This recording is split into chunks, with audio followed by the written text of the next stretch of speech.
Excuse me यता सुन्नु त जाने हो भनेर तपाईँहरूले टिकटकमा सुनिरहेकै कुरा होला है त। अब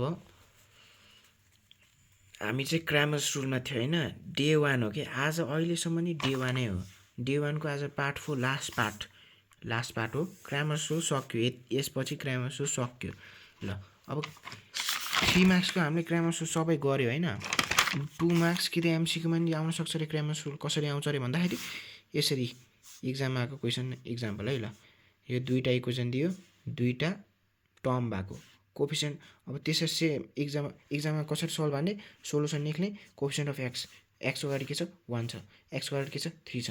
अब -2 होइन, त्यसपछि 7 -7, त्यसपछि 5 वाइ एक्स वाइ जेड त छैन किनकि दुईवटा कोफिसियन्ट दुईवटा टर्म दुईवटा इक्वेसन। अब डी झन् सजिलो यसमा त, डिटर्मिनेन्ट। डी भनेको के हो, डिटर्मिनेन्ट भनेको चाहिँ बक्सामा हाल्ने 1 3 एक्स र वाइ हुन्छ। यहाँ जेड भए जेड पनि हाल्नु पर्थ्यो, तर यो दुईवटावाला किनकि दुईवटा इक्वेसनवाला हो, 2 मार्क्समा आउँछ। अब यो 1लाई डिनोट गर्ने, यो 2ले डिनोट गर्ने किनकि यो फर्स्टमा गर्नुपर्छ, यो सेकेन्डमा गर्नुपर्छ होइन। यो यस्तो क्याक्क घुमाइदिने यस्तरी क्या यस्तै। अब 7 भन्छ 7 माइनस फर्मुलाको -3 मल्टिप्लाई -2 यो -2 चाहिँ भ्यालु -2 है। अब 7 भन्छ 7 माइनस प्लस 3 2 जा 6 13। अब D1मा के गर्ने, हामीले डीकै सार्ने हो। D1 र D2मा नि डीकै सार्ने। D3 किन निकाल्नु परेन भन्दाखेरि हामीले दुईवटा मात्रै इक्वेसन छ, त्यही भएर D3 निकाल्नु पर्दैन, D2सम्म मात्रै जान्छ। यसरी बुझ्ने, प्र्याक्टिस गर्ने होइन। D1मा चाहिँ अब हामीले के गर्ने भन्दाखेरि डीकै सारिदिने, तर D1मा हेरी कोलम 1मा हामीले यु हाल्ने, पिक्यु हाल्ने, आर पनि छैन यहाँ, पिक्यु मात्रै हाल्ने, -7 5 हाल्ने, त्यसपछि सेम टु सेम गर्ने, -39 निकाल्ने होइन। D2मा चाहिँ कोलम 2मा टार्गेट हान्ने, कोलम 2मा पिक्यूको भ्यालु हाल्ने, त्यसपछि डीकै सेम टु सेम सार्ने, त्यसपछि एन्सर निकाल्ने। अब के गर्ने भन्दा एक्स र वाइको भ्यालु निकाल्ने। एक्स भनेको D1/D हुन्छ जेमा पनि, वाइ भनेको D2/D हुन्छ, जेड भनेको D3/D हुन्छ। भ्यालु हाल्दाखेरि -3 आयो 2 आयो, एक्स भनेको -3 भनेको 2। हामीले इक्जाममा त अब क्वेसन त्यत्रो गऱ्यो होइन, राम कहानी गऱ्यो, सीता कसको जुवाई, त्यस्तो गर्न त मिलेन। त्यही भएर सेल्फ चेक गर्ने के। अब यहाँ 2-3टा यहाँ इक्वेजनमा सबभन्दा सजिलो इक्वेजन आफूलाई कुन लाग्छ, आफूले कुन सल्भ गर्न सकिन्छ जस्तो लाग्छ त्यो यहाँ हाल्ने, सेल्फ चेक गर्ने। मैले इक्वेजन 1 लिएँ, इक्वेजन 1मा x - 2y = -7 छ होइन। और -3 वाइको भ्यालु -3 हालिदियो, -2 होइन। यो -2 यहाँको -2 है, फेरि इक्वेसनको -2 हो, भ्यालुको -2 होइन नि। वाइको भ्यालु त 2 छ, वाइको भ्यालु 2 हालिदियो, = -7। और -3 -2 2 जा 4, यो माइनसको माइनस हो, =7 -7 -7 -7। यो फ्याक्चुअली करेक्ट चिज हो, त्यही भएर यो मिल्यो ल है। अब सल्भ युजिङ क्रामर्स रुल। अब तपाईँहरूलाई फ्र्याक्सनवाला नै आउँछ है। यो वाला चाहिँ मेरो टर्मिनल इक्जाम आएको थियो, मैले गर्नै नसकिरहेँ भने फ्र्याक्सन नल, त्यो झन् सजिलो, एकदम सजिलो है। ल दियो होइन, दुईवटा इक्वेसन दियो। ल 3x + 4y = 10 and -2x + 3y = -1। ल है, सोल्युसन गर्ने जेमा पनि। अब यहाँ चाहिँ हामीले इक्वेसन निकाल्ने पहिला, 3x + 4y = 10 -2x + 3y = -1।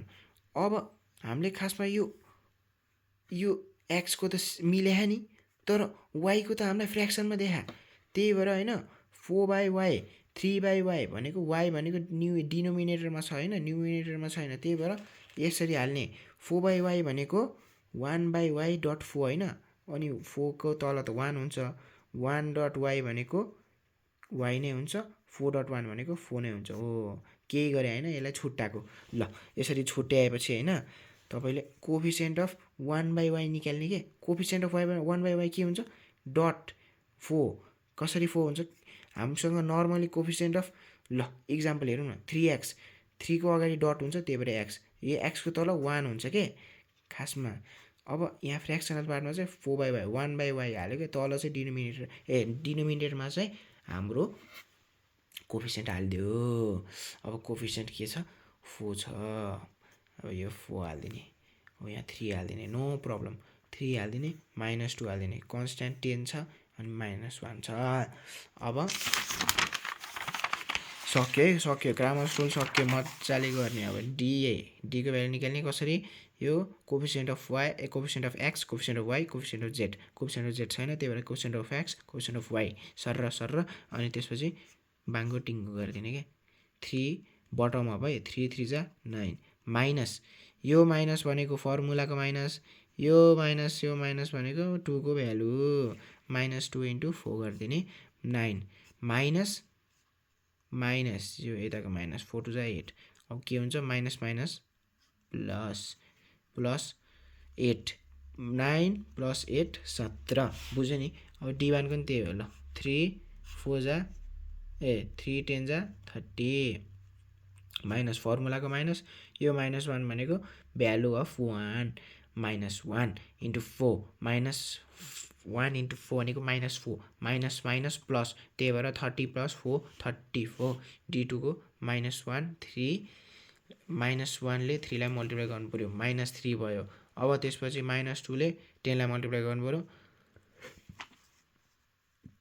फर्मुलाको minus छ होइन, ब्र्याकेटमा -20 माइनस प्लस, मैले डाइरेक्टली गरिदिएको 17 आयो।